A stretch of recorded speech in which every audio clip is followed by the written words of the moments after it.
کی 11 غلط فہمیاں اور ان کا درست مسئلہ۔ پہلی غلط فہمی، الٹی آنے سے روزہ ٹوٹ جاتا ہے۔ درست مسئلہ، از خود کتنی ہی الٹی یا قے آئے روزہ نہیں ٹوٹتا، البتہ خود قصدن یعنی جان بوجھ کر مثلا انگلی وغیرہ منہ میں ڈال کر قے کی اور وہ منہ بھر ہو تو روزہ ٹوٹ جاتا ہے۔ دوسری غلط فہمی، روزے کی حالت میں احتلام ہو جائے تو روزہ ٹوٹ جاتا ہے۔ درست مسئلہ، حالت روزہ میں احتلام سے روزہ نہیں ٹوٹتا۔ تیسری غلط فہمی، کچھ لوگ سمجھتے ہیں کہ تھوک یا بلغم نگل جانے سے روزہ ٹوٹ جائے گا یا مکروہ ہوگا، اسی بنا پر وہ بار بار تھوکتے رہتے ہیں۔ درست مسئلہ، تھوک اور بلغم جب تک منہ میں ہے ان کو نگلنے سے روزہ نہیں ٹوٹے گا۔ ہاں، منہ سے باہر مثلا ہتھیلی پر تھوک کر پھر منہ میں دوبارہ ڈالا تو روزہ ٹوٹ جائے گا، اور ایسا عام طور پر کوئی نہیں کرتا۔ چوتھی غلطی، کچھ لوگ روزہ میں تیل، خوشبو لگانے اور منہ زیر ناک صاف کرنے کو درست نہیں سمجھ رہے ہوتے۔ درست مسئلہ، یہ کام روزہ کی حالت میں جائز ہے۔ سرما لگانے سے بھی روزہ نہیں ٹوٹے گا، البتہ کاجل کا حکم سرما والا نہیں، کاجل سے پرہیز کیا جائے۔ پانچویں غلط فہمی، رمضان میں سحری میں آنکھ نہ کھلے اور سحری کھانا چھوٹ جائے تو روزہ نہیں ہوتا۔ درست مسئلہ، سحری روزہ کے لیے شرط نہیں، رات میں نیت کر لی جائے یا پھر زوال کا وقت شروع ہونے سے پہلے نیت کر لی تب بھی ٹھیک ہے، لیکن سحری کا وقت ختم ہونے کے بعد نیت کی جائے تو 3 چیزیں خاص مد نظر رکھی جائیں۔ اول یہ کہ روزہ بند ہونے کے بعد سے نیت کرنے تک قصداً کوئی منافی روزہ کام مثلا کھانا پینا وغیرہ نہ کیا ہو۔ دوسرا یہ کہ یہ نیت کرے کہ میں روزہ بند ہونے کے وقت سے روزے سے ہوں۔ تیسرا یہ کہ زوال کا وقت شروع ہونے کے بعد نیت نہیں ہو سکتی۔ چھٹی غلط فہمی، رات میں غسل فرض ہو جائے تو اب روزہ شروع ہونے کے بعد کلی یا ناک میں پانی افطار کے وقت ہی ڈالیں گے۔ درست مسئلہ، روزہ شروع ہونے سے پہلے غسل فرض ہو یا روزہ میں احتلام ہو جائے تو غروب کا انتظار نہیں کریں گے۔ روزہ کی حالت میں نہانا ہو تب بھی غسل کے تمام فرائض ادا کیے جائیں گے۔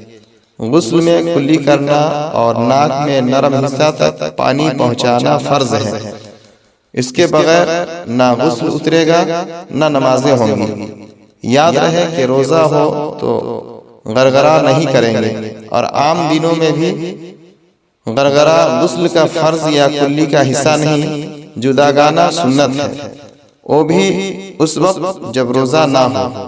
البتہ روزے کی حالت میں ناک میں پانی سانس کے ذریعے اوپر کھینچنے کی اجازت نہیں۔ ساتویں غلط فہمی، حالت روزہ میں مسواک نہیں کی جا سکتی۔ درست مسئلہ، مسواک کی جا سکتی ہے، البتہ یہ احتیاط رکھی جائے کہ ریشے حلق میں نہ جائیں۔ آٹھویں غلط فہمی، جب تک اذان ہوتی رہے سحری میں کھانا پینا جاری رکھا جا سکتا ہے۔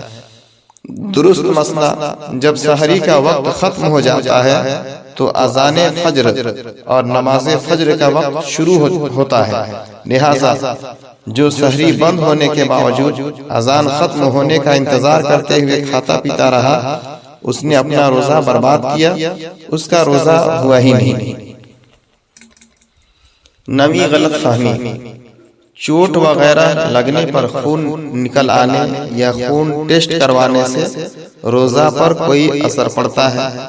درست مسئلہ، جسم سے کوئی چیز باہر آنے پر روزہ نہیں ٹوٹتا، لہذا ٹیسٹ کے لیے خون نکلنے یا زخمی ہونے پر خون بہنے سے روزہ نہیں ٹوٹے گا۔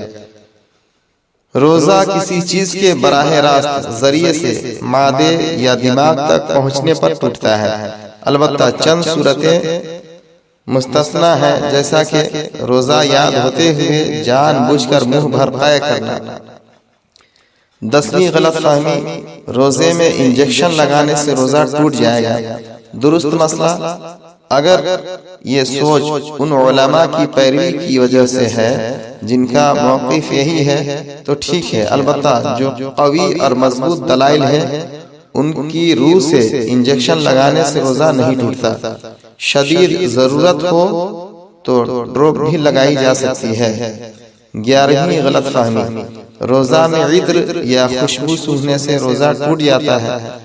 درست مسئلہ، مائع خوشبو یعنی لیکویڈ حالت روزہ میں یا ٹھوس خوشبو سونگھنے سے روزہ نہیں ٹوٹتا، البتہ اگر کسی نے اگربتی کا دھواں مثلا منہ یا ناک کے ذریعے اندر کھینچا جو کہ لامحالہ حلق میں جائے گا، اور یوں ہی کسی بھی خوشبودار یا غیر خوشبودار دھوئیں کی دھونی اس طرح لی کہ مثلا اس کے دھوئیں کو ناک یا منہ سے حلق میں داخل کیا تو روزہ ٹوٹ جائے گا۔ اور اس طرح کے مسئلہ مسائل کی جانکاری کے لیے یوٹیوب رضوی چینل لوہردگاہ کو سبسکرائب کرنا نہ بھولیں۔ ویڈیو پسند آئے تو لائک شیئر کامنٹ ضرور کریں۔